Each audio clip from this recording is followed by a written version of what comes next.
this wasn't the best week. Wasn't bad. Each show had like a segment and a match. Yeah. AEW had 2 segments and a match.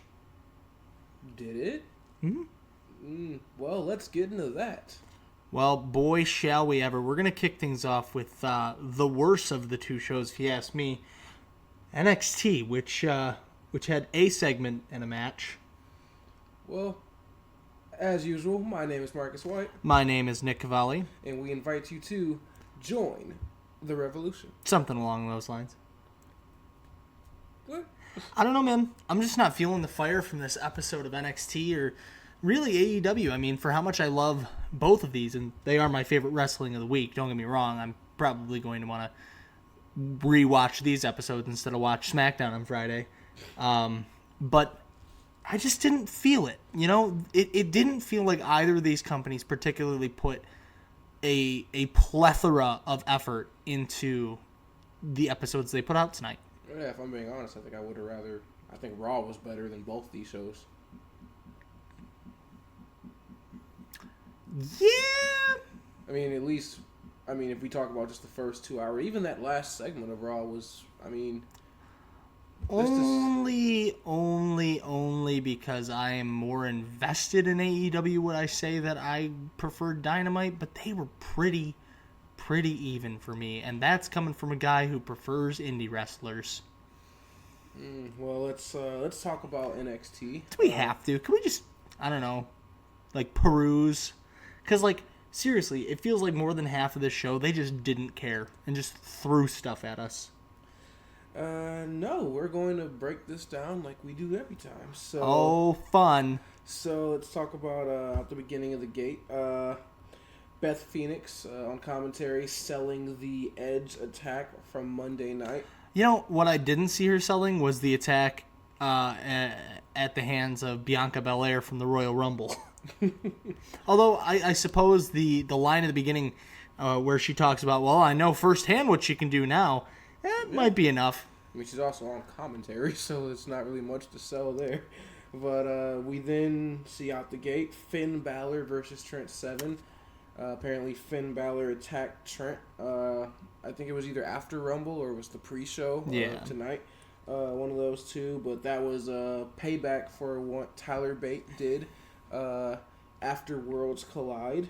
So we then see as Trent Seven's making his way down the ring. He does the standard, slow roll under the ropes. And Finn Balor, the drop kick, sends him flying out of the ring.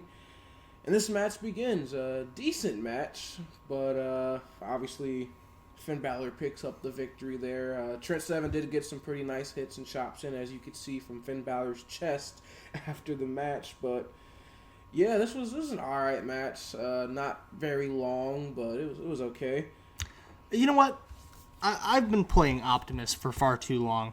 This could have been so much better. Trent Seven versus Finn Balor is a match that I would love to see if WWE gave a crap. If NXT gave a crap, which is funny because usually they do. Also, you and Optimus? That's funny. Yeah. I'm just saying, I the last couple of weeks, I've been playing it up. Things are going to get better. And every week I'm wrong. This is awful. It's awful. I hate not liking the wrestling I watch. And don't get me wrong, more than half of the segments from each show tonight were good, in my opinion. But it's just so hard to sit here and want to do this kind of thing when more than 50% of the wrestling we watch is trash. Oh, yeah. Tonight, definitely, and I actually would take that number higher. I thought, a good 80% of it was just, from both shows, just wasn't good. And we'll continue that. See, and I see the importance of the build, of building your characters and stuff, and I know it sounds hypocritical because I always talk about hating developmental, but look, if you're going to have a developmental week, at least do something with your people, which is, again, something we're going to see in just a second. But this wasn't even a developmental week. This was supposed to be, the week, or at least getting there, and it just wasn't that. Maybe for NXT. For AEW, this is still the slow build to Revolution. Yeah, and yikes. So we get a Broserweights interview with Kathy Kelly. Just not really much to talk about there. Do you have anything? Again, not that it's a waste of a segment, because anytime I can hear Matt Riddle crack jokes or Pete Dunne say something hilarious, it's worth it. But I feel like at this point they've said everything that they could say. Yeah, they even kind of rehashed the joke they did before about Pete Dunne and his smiling face. This time he said you could see the love in his eyes, and Pete Dunne, again, no reaction. So yeah, I mean, kind of a rehash joke there. You're getting kind of lazy there, NXT writing crew? It is what it is, man. And then we get the most interesting part of NXT tonight. No. Which is Shotzi Blackheart rolling out to the ring in a tank. Rolling out on a mini tank. Okay, we need to talk. First of all, the fact that anyone in the IWC is behind Shotzi Blackheart is an effing absolute disgrace. This woman does not know how to wrestle. I would rather watch Chelsea Green. That is how bad green-haired lady Shotzi Blackheart is in the ring. And kill me because I'm an indie guy who doesn't like the rising indie darling from NXT. She sucks. Yeah, the amount of chants and pops for Shotzi really caught me off guard. I didn't get it. I didn't either. I mean, you and I were actively rooting for Deonna Purrazzo. Yeah, so spoiler alert, that's the match, Shotzi versus Deonna Purrazzo, which I don't really care about either of these women, but I'd rather have Deonna, because at least she looked like she knew what she was doing. She looked like a wrestler. Shotzi just looks bad. Every time she does a move, like it's supposed to be her moment to shine in the ring, she botches it, or it doesn't connect flush. You know what she reminds me of? Sin Cara. Yeah. She's a botch artist. Yeah. Big old barrel of botch. Yep. And she is. I swear to God, I could sit here for an hour and a half and talk about how Shotzi Blackheart is the worst pro wrestler I've seen in a long time. The comparison you made even goes farther than you think, because it's even the same with the flashy entrance. I mean, she comes out, she's got the green hair, Sin Cara had the mask and everything, and then she has the tank he had the trampoline. The trampoline with the pyro, so I mean... Yep, but no, I cannot. Whenever this woman gets in the ring, I cringe. Yeah, I am terrified someone's gonna get hurt. I don't get the appeal, and NXT Universe. Normally, I'm with you. I'm behind some of the guys that the crowd's with, but I can't support her.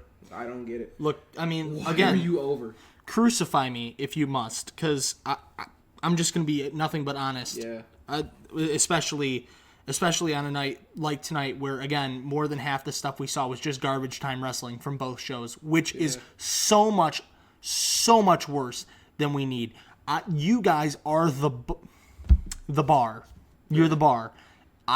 You set the bar. It's more disappointing when, at least when I see a bad episode of SmackDown or Raw, at least I go, well, I kind of expect it's WWE. But when I see bad NXT, not even bad, but like subpar NXT and then subpar AEW, I just go, wow. I want to vomit. That's disappointing. You guys are the cream of the crop. You are the best of the best, and you're killing me. Yeah, this was not a good night. The little wrestling fan inside me, little 8-year-old Nick, just died today.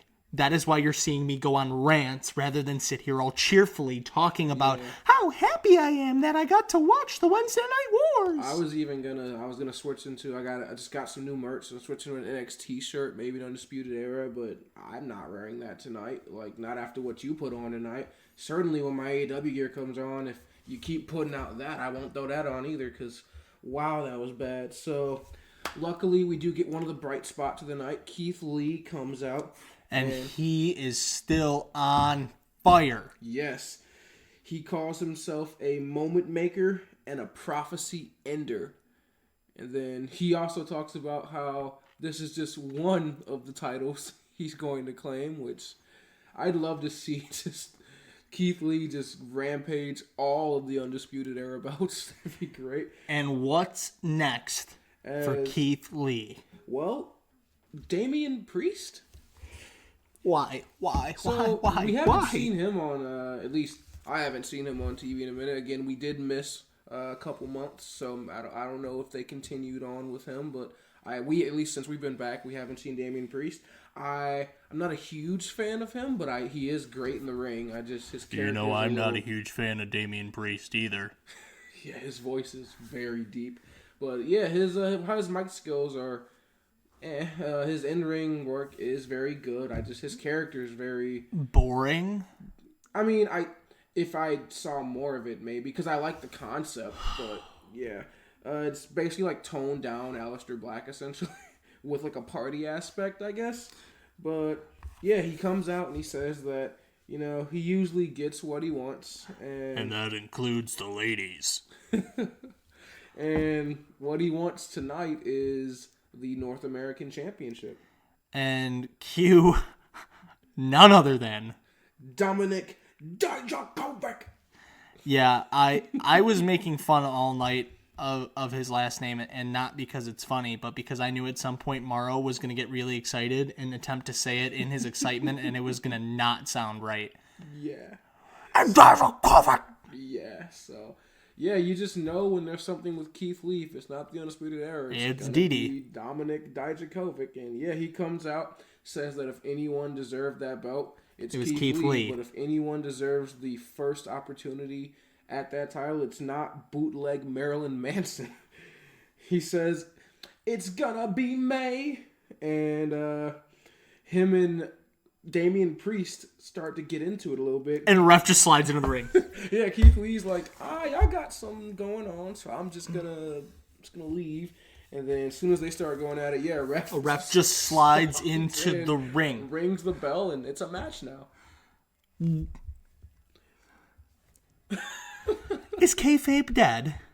What, did Regal just have nothing planned for that spot? Regal was, you know what? I had a half hour of blank time. Ref, get on out there. This looks like something we could do. Or maybe they did have a match and this just took the place. Yeah. This is where we were supposed to get the other 15 minutes of the Tegan Nox Dakota Kai match. Yikes, yes. So, look, a couple of good spots here. We got a crucifix bomb from Priest onto Dijakovic. We also had Damian Priest hitting a poison Rana from the top rope, which, oh my god. So for those of you that don't know, Damian Priest stands at 6'10", 6'11". Yeah, he and Dijakovic are both very tall, huge. If not 7 foot, just under Dominic Dijakovic's at least 7 feet, 7'1". So and both men weigh well over 230, 240. Yeah. So I think they said Dominic Dijakovic's 250, 260. So big boys. And Poison Rana from the top rope. I thought Dominic was dead. That was... wow. Yeah. But, of course, we do get the feast your eyes for the victory for Dominic Dijakovic. And apparently this match just was a match. I mean, it gets Dominic closer to being the number one contender, but no. I love that they definitely referenced on multiple occasions, well, then the person who wins this match very well could be the number one contender. What? Yeah. I get that you're building to a pay-per-view that's, 3 weeks away, and you just had a pay-per-view, and Keith Lee just got the title, but, you're just gonna, this is our number one contenders match. We just threw it together as a ref just randomly slid into the ring and rang the bell. Number one contenders match. And they do say at the end that it does only get the winner closer, so we don't know if he's not confirmed number one contender, but it puts him in a very good spot. He probably will end up being the number one contender, though. But moving on from that, we get the Tommaso Ciampa interview. Oh, God. Yeah, you want to talk about bright spots. This was a dark spot, and not because it was bad, but because it was dark. Yeah. He killed people. So Ciampa says that Goldie's coming home, and he's gonna Daddy is going to make sure of it, and then pulls out a pipe. We go to commercial break. We come back, and Fish and O'Reilly are laying 3/4 of Undisputed Era are unconscious. With Roddy Strong. They're all knocked out with a pipe in an alley. You have Tommaso Ciampa limping out of a door, holding the pipe, shirt ripped. He goes into the ring, sets a table up, and paints a gold X on it. Then you see in the back, you have Adam Cole walks out with some refs. They're checking on him. Who the hell did this? Who did this? Tommaso Ciampa. Where'd he go? To the ring. And then Adam Cole immediately just starts charging toward the ring. Comes out with a microphone. Who the hell do you think you are? Who the hell do I think I am? I think I'm the man who never lost that NXT World Championship. He says he's going to beat his ass and he's going to put him through the table and sign the contract. And then Regal comes out. Whoa. Ciampa, I've already talked to Adam Cole. He's ready and willing to fight whoever he wants. I came out to bring you the contract. No, Regal, I'm going to take care of this my way. Cole goes down to the ring. And then as soon as he gets up on the apron, Ciampa goes to head him. And then, nope, shot from the microphone, which apparently busted Ciampa open. Yeah. But Ciampa's a little bit too smart. As soon as Adam Cole gets in the ring, super kick followed by the power bomb. Right, X marks the spot through the table. He called his shot. And my favorite thing is that he goes to grab a pen to sign the contract in the NXT universe. Sign with blood. Sign with blood. Sign with blood. So he grabs the blood dripping down his forehead and reminiscent of the Fiend, palm smacks it and wipes his blood off. And then the final shot there is just of Ciampa holding the title belt, just death gripping to his chest as the blood is just dripping from his head, looking at the belt, blood dripping on the belt. It was fantastic. Yeah, this spot really made the show for me. Yeah. Which is good because the match I really wanted to see did not. So we talked about disappointment on Monday Night Raw. Look at what you did to him. This is what he's been waiting weeks for. And the worst part is, it's not Tegan's fault and it's not Dakota's fault. No. You gave him like 5 minutes. Yeah. And then had a bunch of weapon spots. Which, to be fair, in theory builds to the TakeOver Portland steel cage match I called for. Yeah, so from this match you can definitely tell there's going to be another one. Hell, the commentators even said this is going to lead to something else down the line. So there will be a blow-off match. Now the question is, do they do it at TakeOver Portland, or do they have a match at TakeOver Portland that does not end the feud, and at TakeOver Tampa, on the biggest stage, they go one-on-one in a steel cage? If that's what that leads to, I'm okay with tonight then. Yep. If it leads to something like that, because if we just get the end of the feud at TakeOver Portland, then this was just a huge waste of time. I would bet you, again, based on Triple H's love for, well, both of them really. He's shown partiality to Dakota Kai as well, but especially for Tegan Nox, this is going to be big. I would not be shocked if this winds up being a steel cage match or NXT's first Hell in a Cell. Yeah, that'd be cool. Hell in a Cell, Tegan Nox and Dakota Kai. I would watch the hell out of that. Triple H, I'm putting my faith in you. Don't let me down. You normally don't. Yeah, so, except tonight, apparently. Except tonight. So let's break down some of the good stuff in this very short match. As Dakota Kai's coming down, even before she comes down, you see on the Titantron, you have the video of Dakota Kai attacking Tegan Nox. And Tegan Nox from the War Games match. You hear their screams through her entrance music. Yeah, it just starts playing on loop. Entrance music cuts, and out comes Dakota Kai. It's still playing. The best thing for me is Tegan Nox came down to the ring holding the knee brace that Dakota Kai ripped off of her and beat her with. Yeah. She's got her new knee brace on, which looks a lot fancier anyways. Yeah. And she's just holding it, clutching it. So, I thought that was a pretty cool entrance. How if that becomes like her entrance, that'd just be cool. Especially for the length of the feud. Yeah, that'd be great.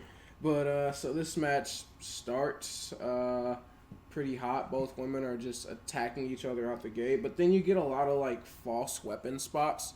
You have Dakota Kai, reaching for a chair, and that gets tossed out. Then she goes for it again, but then Candice LeRae comes out and saves Tegan Nox from the chair shot, rips it out of her hands, tosses it aside.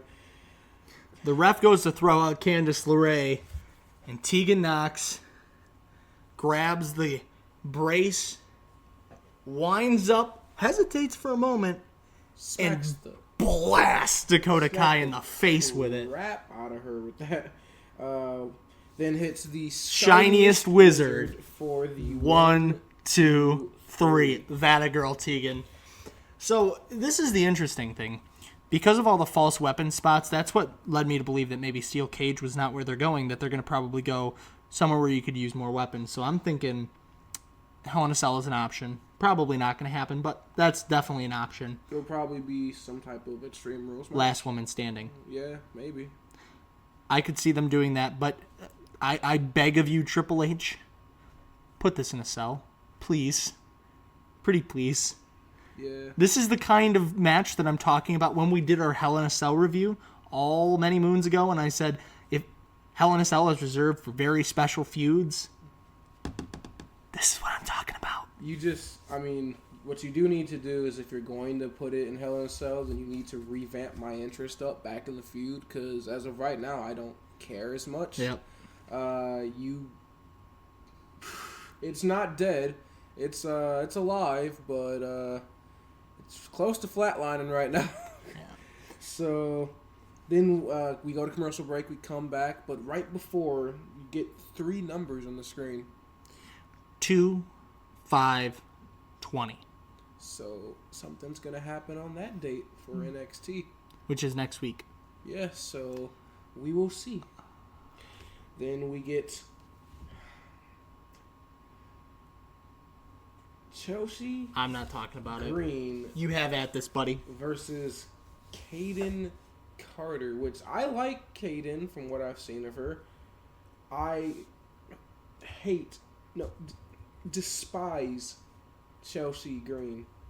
I can't stand her. She's not very good. Kaden Carter wins this match. She gets the roll up for the victory. That's all I'm gonna really touch on with that, because Lord knows I don't care. Nick doesn't care. Does anybody care? And then finally we get to the end of this show. Again, one of the few bright spots. Are we done now? Okay, cool. And that is the finals of the Dusty Rhodes Tag Team Classic.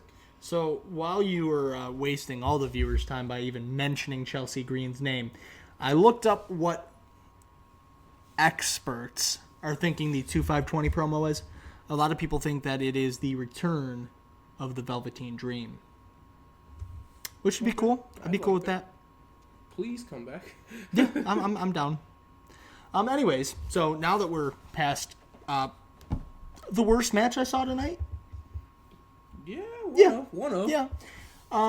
We can talk about one of the 2 best matches I saw tonight. So, the Dusty Classic has been a pretty good, I don't want to say great, but good on and off tournament. And it's one of the weaker ones we've seen. But to see the Broserweights and the GYV go at it in a pretty good tag team match, I'd say. And they gave it its time, too. Yeah, that's where all the time went. And Girls with Young veterans actually looked pretty good in this match. I don't like them. They're not my flavor, I'll say, but they looked good tonight. I was impressed. But obviously, my heart belongs to the Broserweights. As it should. And they looked fantastic tonight. And most importantly, they get the win. Bro. So the Broserweights win the 2020 Dusty Rhodes Tag Team Classic. Congratulations. Now go take those belts from the Undisputed Era in Portland. Yeah, I can't wait. That's going to be great. So what was your match of the night?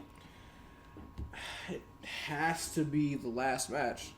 the finals of the Dusty Rhodes Classic because everything else was not very good. Yep. And your MVP? MVP. It's gonna have to be Ciampa. Oh man, we did it again. Tommaso Ciampa is the MVP of the night for NXT. So again, it wasn't that it was. Yeah, it was bad. It was just bad. I mean, you had one good match and 2 good segments. It hurts. It hurts because I expect so much more from you. The reason I want to say it's not bad is because it is NXT, and the one match and the 2 good segments were really, really good. But if you asked me if NXT right now was good, well, not even that. If you asked me what right now is my show of the week for this week, I'm taking Raw, and that hurts. That hurts a lot. I'm taking Raw.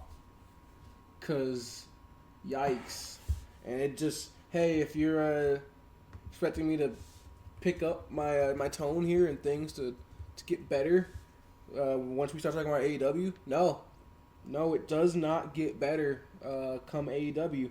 So let's break that down. I mean, at this point, I'm gonna take 205 Live or NXT UK or something. Like, I haven't even watched them this week, but couldn't have been worse than everything else I've seen. I say that with a grain of salt because I genuinely liked Dynamite this week. I mean a lot of it was really slow. A lot of it was really, really slow. But again, this is like a super slow build. This is the downside to only having 4 pay-per-views a year, which is something that AEW said they want to do. They don't want to do 12 a year, which is fine. But only having 4 a year is kind of hampering their ability to build things quickly. It's taking a long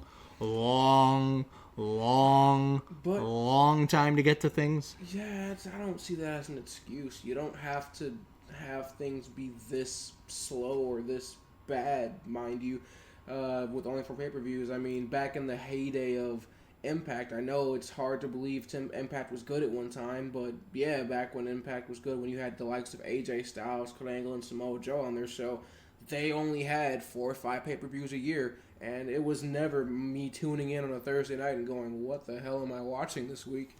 And that's kind of what I felt like tonight.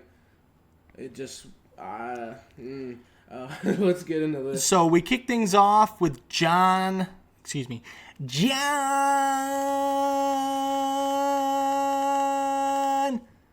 Moxley.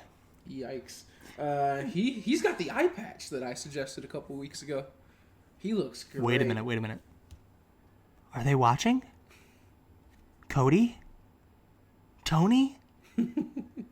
Oh, if you're watching, what are you doing? I disagree. I think you did semi-well. So Moxley, again, I mean, he's pure fire on the mic. I'm so happy to, see him in the company, being able to do what he wants to do, not being scripted, although tonight it was a little goofy at times because he was unscripted, but that's fine. So he comes out and he calls out Chris Jericho. Yeah, and the Inner Circle all come out. Well, first Jericho's music, and he comes out, cuts a promo. Oh, you guys want to see us fight tonight? You want to see us fight tonight? Yeah, go to hell. And then calls out the Inner Circle, which they have their own theme now. Does it sound familiar? You getting Evolution vibes? The Inner Circle is a mystery. Something to find out too. Those really bad T-shirts that we thought were a one-off because the Moxley spray paint thing. No, that's a thing now. Their T-shirt, and wow, they're bad. I don't hate them, but they don't fit. Speaking of bad, the next part of this segment, because disagree. No, this was bad. So... Moxley says that he isn't stupid. He knows that the odds are 5 or 1, and they're bad, but we're in my home state of OH. Nope. Oh, you're not even going to do it with me? We'll never do the Ohio chant. Forever Michigan. Yeah, whatever. So it's really the 5 of them against the whole damn arena. Wow, that was dumb. And Jericho goes, I knew you'd be stupid enough to take those odds. So we invited 5 more street thugs from back in New York to take care of you and even out the odds. So at this point, it's a 10-on-1 with 5 random guys you've never seen, and then obviously the Inner Circle versus Jon Moxley, who just finished explaining that he's not dumb enough to, fight everyone by himself. Although I guess he has the help of the crowd, I guess. At least when Daniel Bryan did that, they actually got the crowd to get in the ring, which I liked that. But nope, it's just Moxley, doing typical, I'm going to fight everybody. And then, they start coming down, and he fights everybody. Paradigm shift after paradigm shift after punch. He hits one, and the security immediately breaks up the fight. Like that. Like, you don't even get to see, like, another punch thrown. They throw punches after that. He runs back towards the crowd. Yeah, but the security immediately is in there. Like, almost like that. Like, he hits the first paradigm shift, and already you've got the security guards coming out. They even name drop the security. Which was pretty cool, to be honest. But, Shout out to Atlas Security. Yeah, so then Moxley obviously makes his way into the crowd. But... Well, Moxley, before he makes his way into the crowd, decides to just, paradigm shift the security guard because, flips the security guards off, and then he walks out. Yeah, so the reason I thought this was dumb was not only the way Moxley kind of started off by saying, he's too smart for this, and I thought maybe they were going the angle of, oh, no, he's going to switch it up. Maybe he's got some friends, or maybe he's going to grab a weapon or something.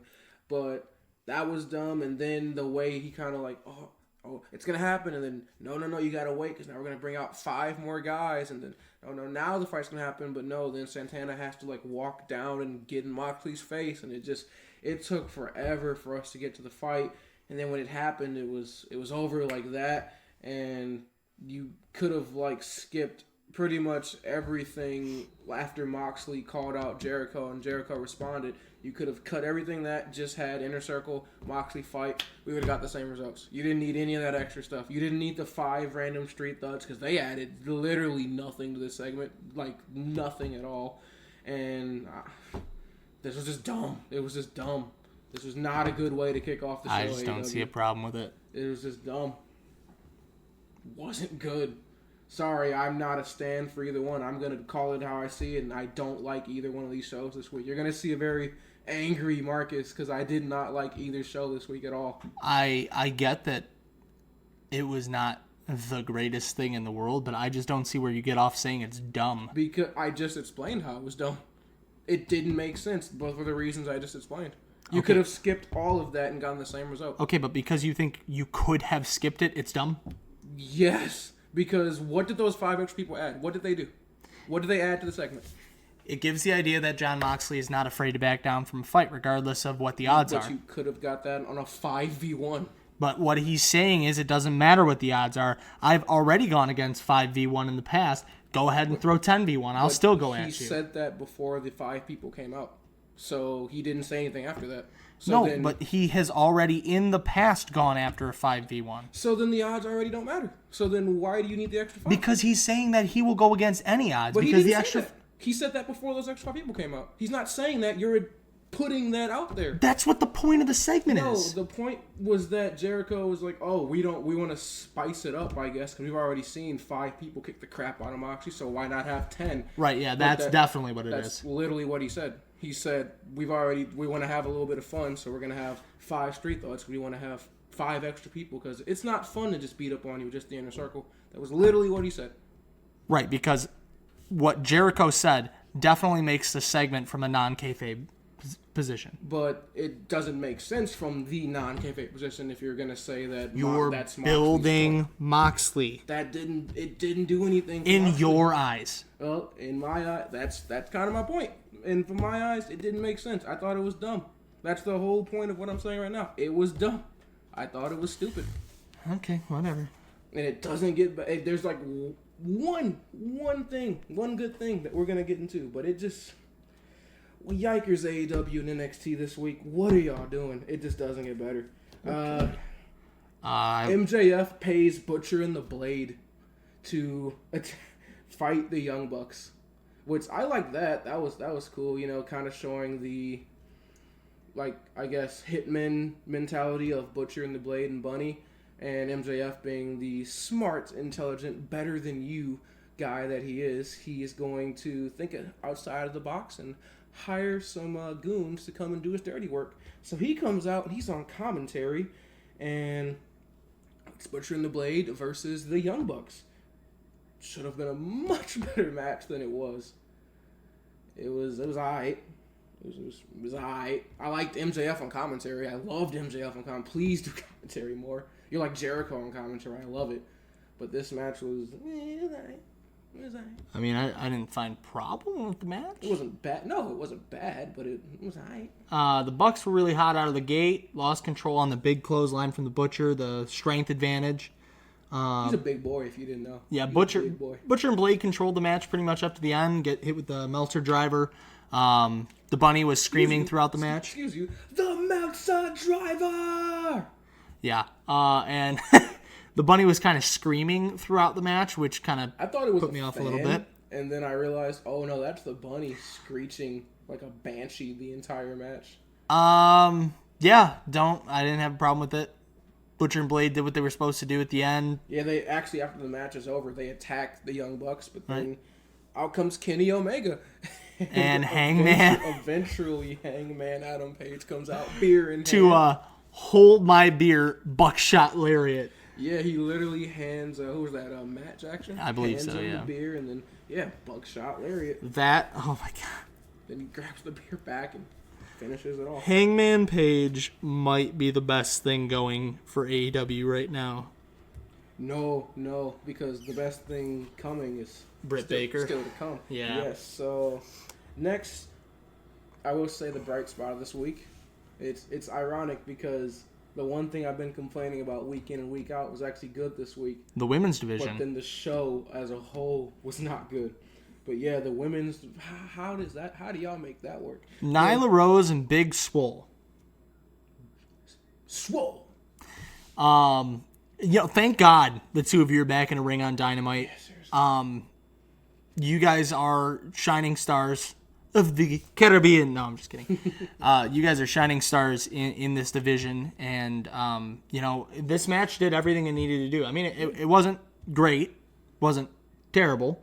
But it did everything it needed to do. It really built Big Swole as like a realistic competitor in the women's division. And it showed Nyla Rose at the end looking like the monster that she is. Yeah, hits the big power bomb for the 1-2-3. Nyla picks up the victory. And then we get Kip Sabian versus Cody. All right. This is the one where I am unfortunately going to agree with you. For how much I want to sit here and try to defend the point that I thought this show was good, because I did. This match could have been so much better. It's not like it was bad for the sake of building character. It was bad. You shouldn't even be bad to build character. You should be able to be good and build character, but bad in general. Right. Like but the difference between you and I'll excuse it if the match is boring or it's bad to build a character. You won't. Because bad matches are bad matches. I'll call it straight down. You're a bad match. You should be able to have a good match and build character. That's how the greats did it. It's just how I feel. Yes. And now the greats don't put on good matches at all in WWE. Well, because the greats are either retired or, making their way out, unfortunately. Yeah. So, and that's the thing, both NXT and AEW. If you're going to build character and matches a little bit worse than I expected, like with what happened with Pac and Moxley on the cruise. Oh, yeah. That was fine by me because it built the characters both. It built towards a possible feud in the future. That's fine. But this was just, like, you know what this did? This built Penelope Ford for the women's division. There was so much outside stuff in this match that you couldn't even really pay attention to what was happening in the ring. So I was kind of making fun of Arn Anderson here. I was calling him Bill Belichick because he comes out. He's got like the coach sheet. Yep, the play sheet. The play sheet on his way to the ring, and he's kind of standing outside coaching Cody, which I think that's kind of a cool idea, though the coach sheet might be a little too far. Yeah. Him and Penelope Ford were way too involved in this match. And I mean, I guess it shows the importance of managers, I guess. But it was like the focus of the match was the manager. Well, and this is the thing. Kip Sabian and Cody Rhodes are both extremely capable in the ring. Obviously, this match in a like if this was a match put on it like All In, and it was just because Yeah. it'd been great. It would have been great. But I don't know. AEW, you're doing something. It was different when we saw Arn Anderson come out for that one spinebuster spot. What was that, All Out? Yeah. And we were like, we popped for that because, we hadn't seen Arn in a while, and we thought that was cool. But now you've got him, escorting Cody out to the ring. He's his manager. He's getting involved in matches, chest bumping the referee, and it's like... and again, I don't mind the idea of him being a manager or the head coach or whatever, but when you start getting involved, like, don't take something away from Cody Rhodes' matches. Yeah, it's... Just don't. He's one of the best wrestlers in the world. Let him do his thing. It's almost like you're using him, like, kind of the older guys. I saw it with... what's his name, DDP. I kind of feel like you're using the older guys almost like a crutch, almost, for like the cheap pops and the, the nostalgia factor. It's never gonna be as bad as what WWE does when they wheel out Taker year in and year out. But I mean, speaking of, Super Showdown's one of our next pay-per-views for WWE. Oh God. So yeah, so you Taker, I'm looking forward to your replaced nips. Replace hips and knees and back and just all of the surgeries. Yeah. So yeah, you will never be that bad. The Bionic Man. Yeah, you're never gonna be Triple H coming out to put on a 5-star classic at every WrestleMania. Yeah, Triple H motorcycling his way down to the ring. Yeah, all the midlife crisis. Living out his dreams through his NXT superstars. Shotzi Blackheart. Like, don't get me wrong, yes, I'm well aware Shotzi used to do that in the indies. That was her thing. But, like, that is so Triple H. You're going to go down to the ring in a tank.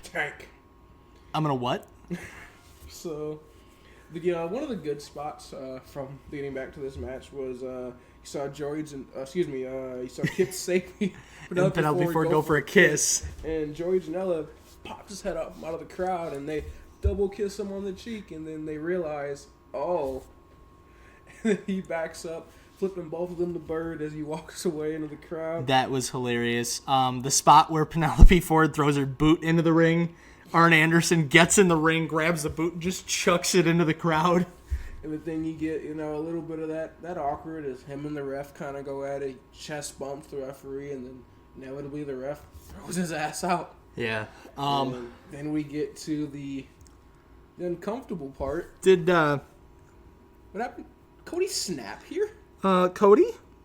Code? Roller coaster, as MJF called you.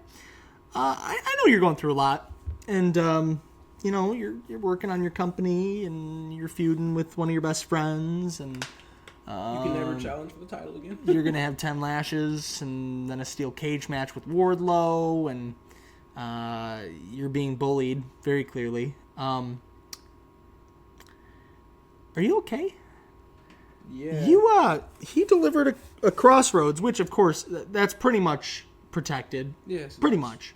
That should be the match, right? Then picks him up, delivers another one. Oh, emphasis, I guess. And picks him up and delivers another one. Wow, that's just uncalled for. Yeah. Again, I don't want to continue going back to Wrestle Kingdom because I'd prefer to forget most of it. But this is reminiscent of Kota Ibushi just giving stiff shots, blank faced to Okada. This was that psycho Cody. I like it, man. Yeah, I mean it's scary. It's very scary. Give me more of this, please. Cody's gonna kill you. And now we segue into the best segment of the night of both shows. Yeah, both shows. Bar none. Britt Baker just shooting on everyone. Literally everyone. No one was safe. She starts out by shooting on Tony Schiavone. Says that again. Says that oh no, it's Tony. We're good. He goes to apologize. No, we're good. We had the most popular segment of the night. We were trending. We are must see TV. Well, mainly me. But you held the microphone, so you did that. And then she shoots on JR. Oh boy, did she shoot on JR. I was really scared she was going to say some things that probably should not have been said. So I'm really glad that she did not. Thank you for not going there. But she did tear into him about, kind of the critiques that, people have said online about how JR mispronounces some of the names of the women's division. And I think it's funny because I feel like JR was perfectly fine with that. JR probably signed off on it. Yeah, She said that that this is her division, and she loves that every time when she comes out, all he does is talk about how she's a dentist. I'd rather you be the legend I remember you as than the sloppy barbecue sauce salesman who can't get names straight. Yikes. Then one of the best parts, she shoots on Riho. Yeah. Well, you'll be seeing my bright, shining smile, get it because I'm a dentist, on TV every week, which is more than can be said for our current AEW Women's Champion, Riho. Yikes. See, and then she shoots on the entire city of Cleveland. Yeah, so as she is getting ready to go, she says, oh, and by the way, Cleveland... Don't worry. I'm a baker you can believe in. Woo! Baker Mayfield, Yikes. You just got shown up by a female pro wrestler. That's how bad your NFL season was this year, bud. Oh, yeah, and I'm a Baker guy, but that was bad, dude, and you deserve it. Well, to be fair, I feel like that one wasn't meant to be said until they started with the Pittsburgh Stutz chant. So for those of you who don't know, Britt Baker is from Pittsburgh, or she calls it Britsburg, Pennsylvania. Cleveland, let it go. And they started chanting, yikes, Pittsburgh sucks. So she delivers the kill shot. Yeah, that's like the Eminem MJK. Yeah, you know, the Cleveland fans were MGK, and she definitely went full Marshall. Yeah, she went for the kill shot, and I never thought I'd see the day where the women, but more specifically Britt Baker, was the brightest spot of the show. You know, maybe this is all we needed is Britt to turn heel. I thought she was a boring face. Maybe all we needed was Britt Baker to just go, you know what? F you guys. I never even looked at her as her character as a face. I always thought, how can you do the dentist, doctor, I'm better than you character as a face? So I'm just happy she went the way I thought she should have been all along, and that's as a heel. And so wow, we've had three things that have built the women's division here. We have the match between Nyla Rose and Big Swole. We have Penelope Ford looking extremely, extremely good, even though it was in minimal spots, which it should be because she was a manager. But a couple of moves that she did hit in that match were really good. And then this here, building the women's division. Okay, so they are listening to us. As long as you can build the women's division without ruining everything else, I'm fine. Yes, so could we do us all a favor and in 3 weeks take the belt off Riho? I don't care who you put it on, really. I really don't. I've said it before, I'll say it again. You can give the belt to the friggin' librarian, I don't care. As long as they take it off of her. Yeah.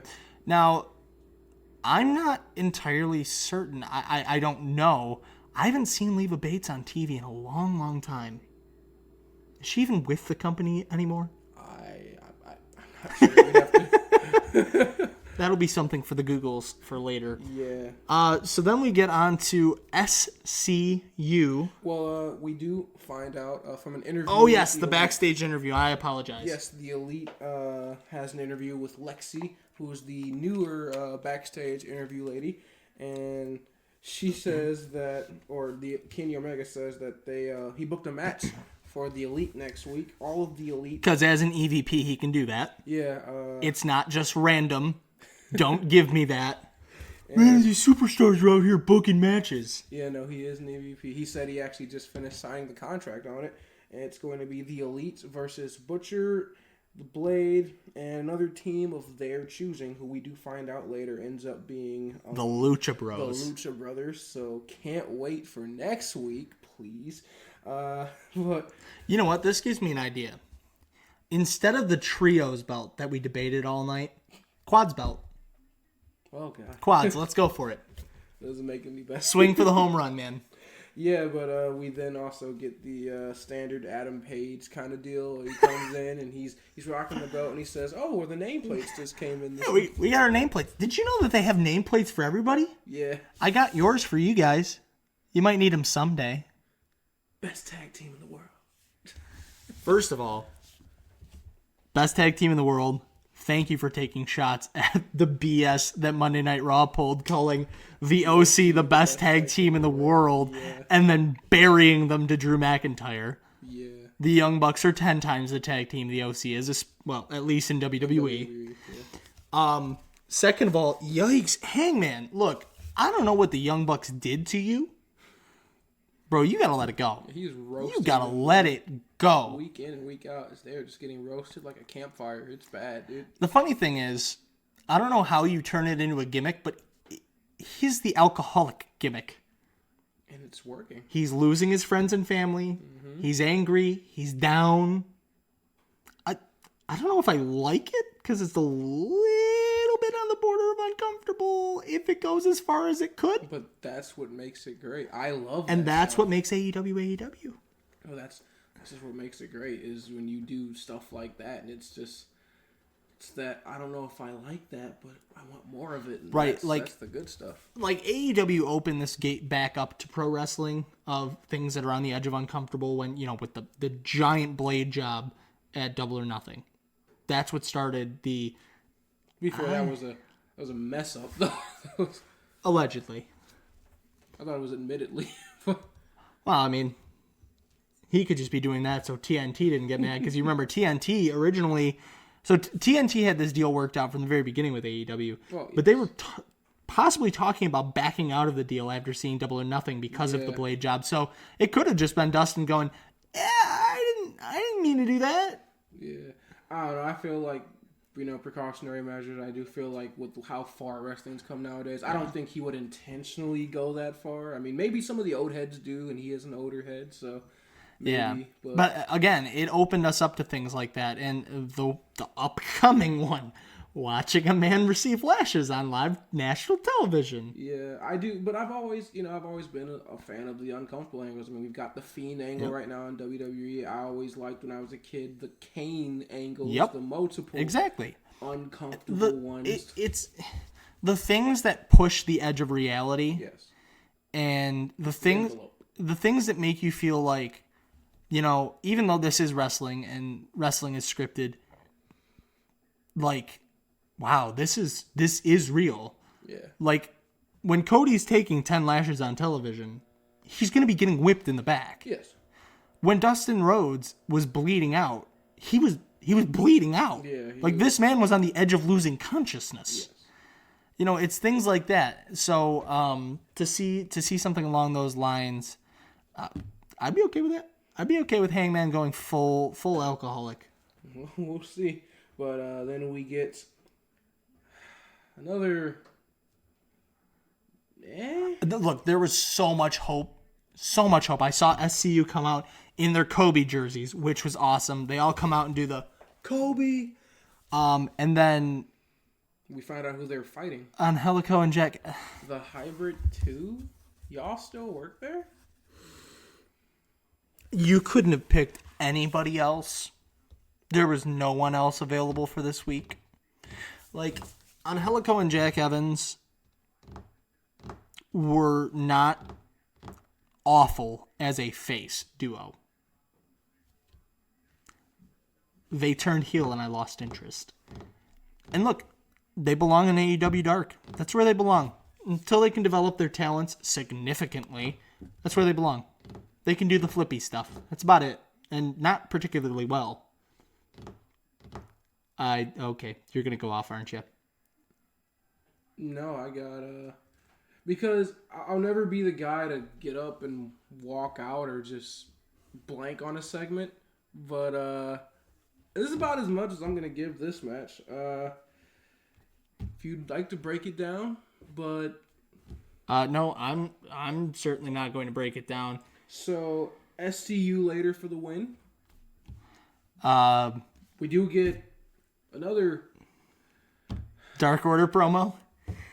Just the one thing I will say about the match is maybe it's a little more technical than I thought it would be with Angelico and Jack Evans in the ring. I expected a little bit more flippy stuff. But yeah, so then the Dark Order call out Christopher Daniels for not joining them because the Exalted One wants him to join.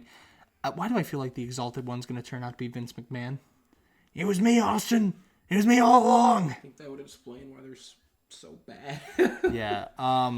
So Yeah, and then says that they're going to go after his friends and family. And who are we going to start with, Stu? I don't care. Hey, that sums up my feelings about this segment. I don't care. Next was the Caesar warning of the Pac. the Pac promo.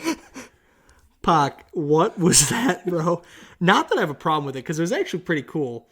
But it was like a Bray Wyatt vignette that took place on a staircase in London. A lot of mumbling about how he feels like he's been done wrong by the company, and he feels like he's been insulted by Kenny Omega, and something about stabbing Moxley in the eye, and I just... No, plucking his eye out. Plucking his eye, just a whole lot of...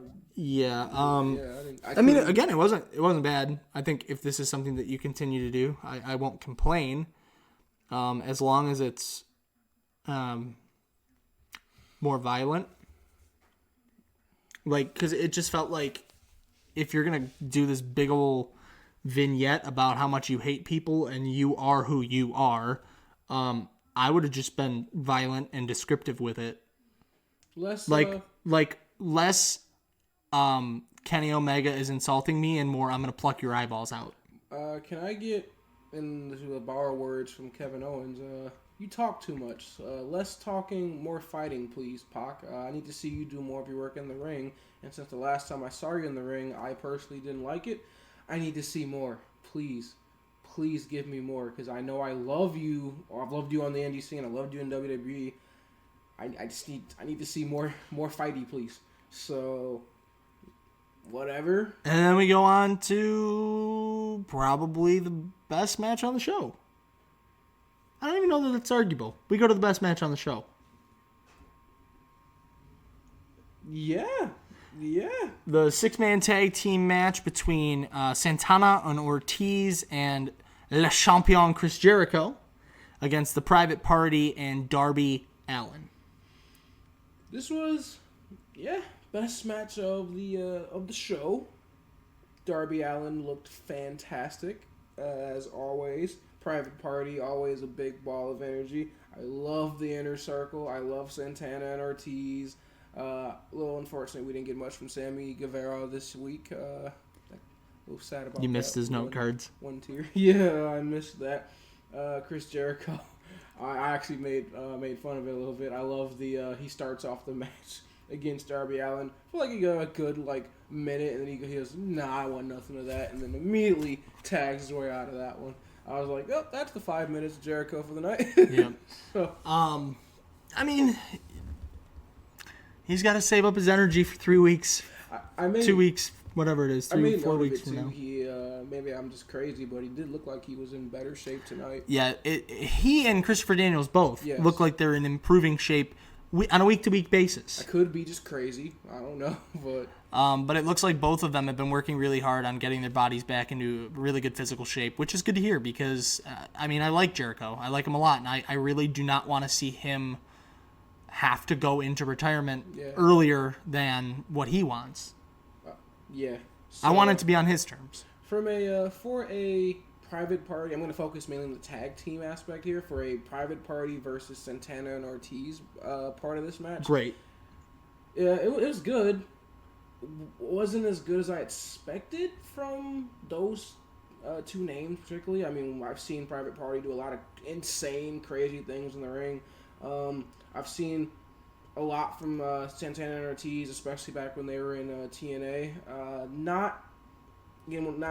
They're never gonna have a bad match because that's just ridiculous. But this wasn't their best showcase. It was the best match of the night, but wasn't the best showcase from those four individuals. I thought the best person on the match was Darby Allin. Chris Jericho. Darby Allin and the Jericho and their chemistry in the ring, which for having only met once, those two put on a hell of a classic. Well, because the way Jericho can sell everything Darby Allin is doing, he's just doing all the flips and stuff, and then the way Jericho kind of has the bigger, older, wiser mentality, and he's able to just kind of beat down on Darby. I thought that was really good. The things that made me really happy were the fact that Jericho hit both of his springboard moves in this match. Yeah. Which, again, just showing that he still has the agility, that he can still go.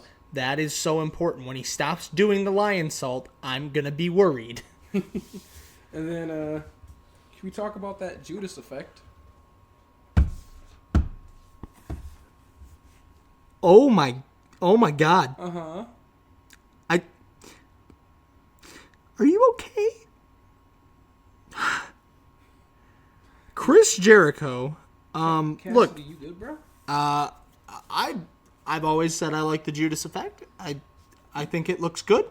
I've never been a fan of it. This was one of those where This one took his head off. It took his bastard head he off. Caught him like right here under the neck and just caught him flush. And to the point where I'm pretty sure after the match he asked for Aubrey to go check on him. He walks over as they're celebrating. He walks over to Aubrey, whispers in her ear, and Aubrey gets out of the ring and goes around to check on. I can't remember if it was Cassidy or Quinn. It was Cassidy. Yep. Went around the ring to check on Cassidy to make sure he was good. So again, very smart, very good veteran. Jericho's going, okay, I know I caught a little bit too much of that. I could feel it. I caught too much of that. Go check on him. And that's one of the things that I love about Jericho is it's not all about him. He is such a company guy when it comes to AEW that it's like, I may have just injured a guy.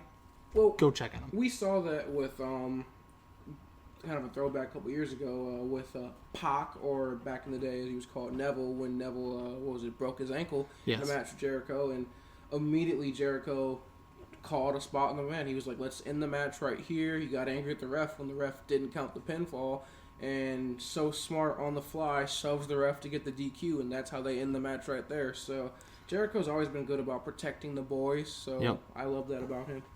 So again, it wasn't great, wasn't bad.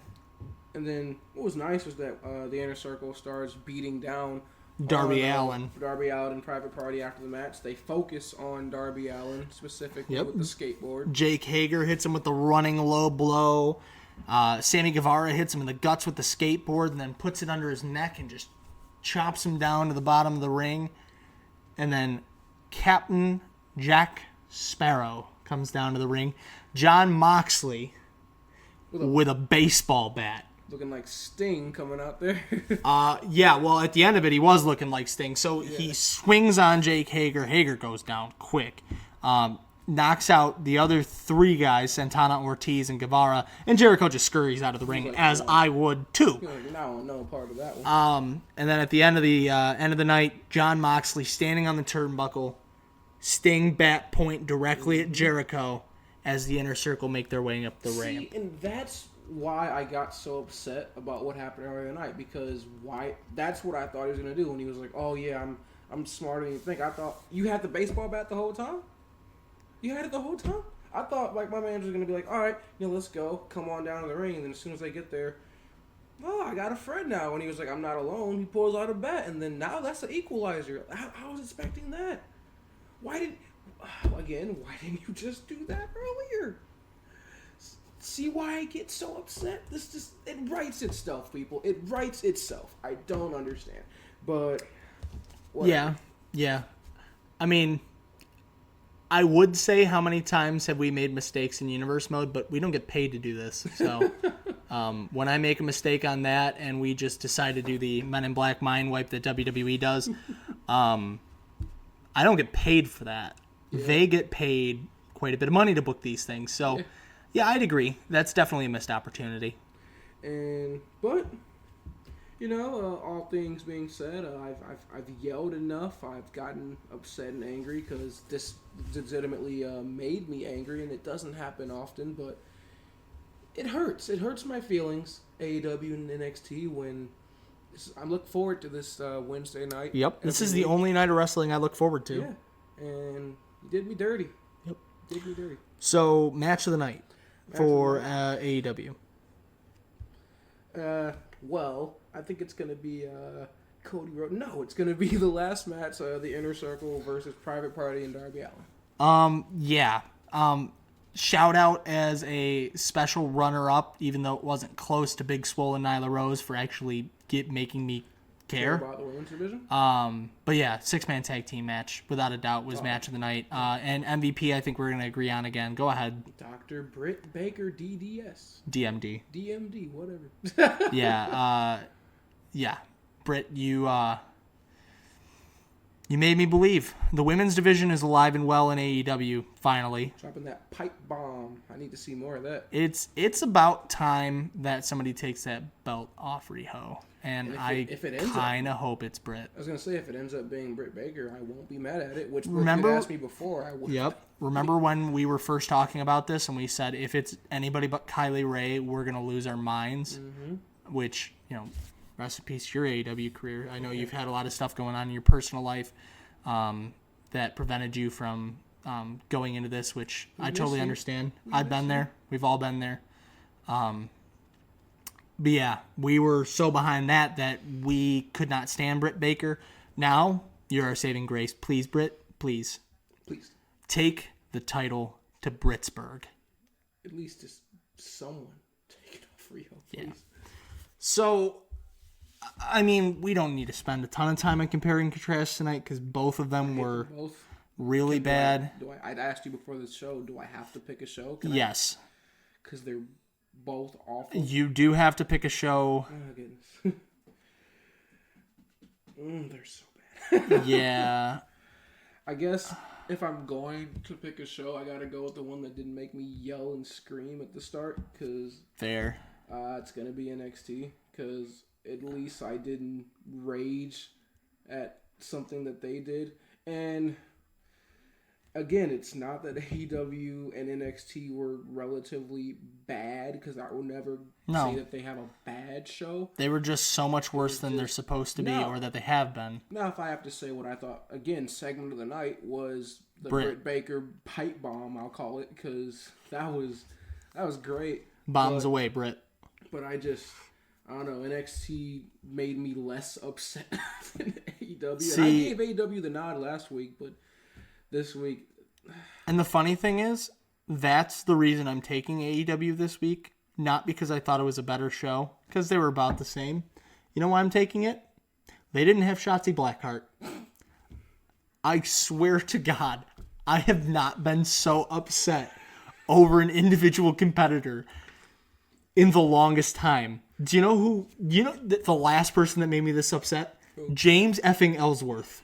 James Ellsworth. And it was the same reason for anger, because he was getting over. And he's so bad.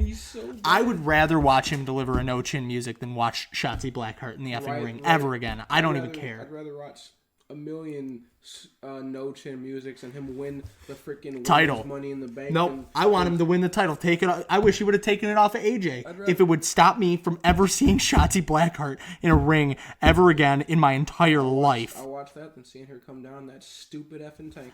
Oh my God. See, this is why I'm picking AEW tonight. I fully understand. So right there with you, buddy. Even if we picked opposite shows, we did it for the right reasons. Look what you're doing to us. You're killing us. So, enough of this disappointing shows with this on this disappointing night. Try harder next week. That's all I'm going to say. Please do. Try harder. Please do. I mean, you guys kept us up late to do our podcast tonight, and now I got to get wasn't SmackDown. Worth it. And now I have to watch SmackDown and Raw again before I get to this. You made me pick Raw as my show of the week, and what are you doing to me? Anyways, yeah. So a couple of quick notes. By Monday, I'm hoping to have an updated list on our MVP votes so far this season, so we can get you guys a list of who's where. I'll give you our top 10, how many points they've scored based on votes. And additionally, we're on Podbean now. Yes, and not only are we on Podbean, the Spotify's. Spotify, yes. We are still waiting for clearance from iTunes and Google Play, so... Take your time, Apple and Google. Yeah, just... we don't need you. No.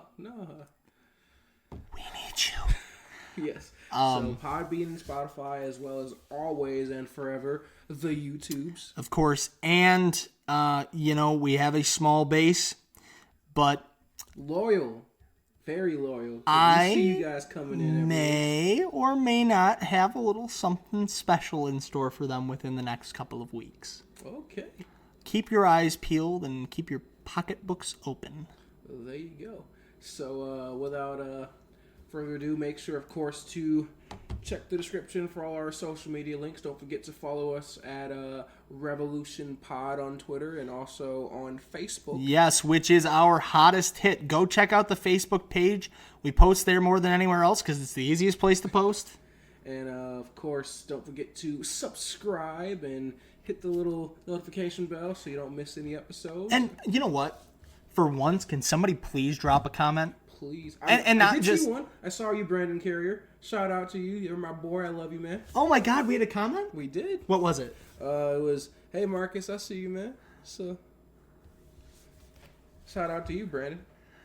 Thanks for watching. I don't like you, Brandon. Recognize the greatness that is.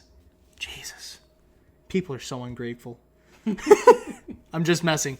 Thank you for interacting with us. But yeah, put some comments down and not just a hi or hey. Tell us what you think. Let us know how we're doing. Tell and us of course, who you think's right. By the way, on these Wednesday Night War videos, please. I need confirmation that I'm not just going crazy here. You're not just going crazy. This week was very difficult to pick. If they picked either of us, I think they're wrong. Anyways, we're gonna get to bed because someone works in the morning. Oh yeah. And someone works tomorrow night. Grind never stops. Never does. Anyways, live from Studio 6 in Sterling Heights, actually shooting a video on the day that, well, I mean, it is Thursday morning, but on a day that wrestling happened. My name is Nick Cavelli. My name is Mike Shea. And we welcome you, as always, to join the revolution. Have a good one, you guys.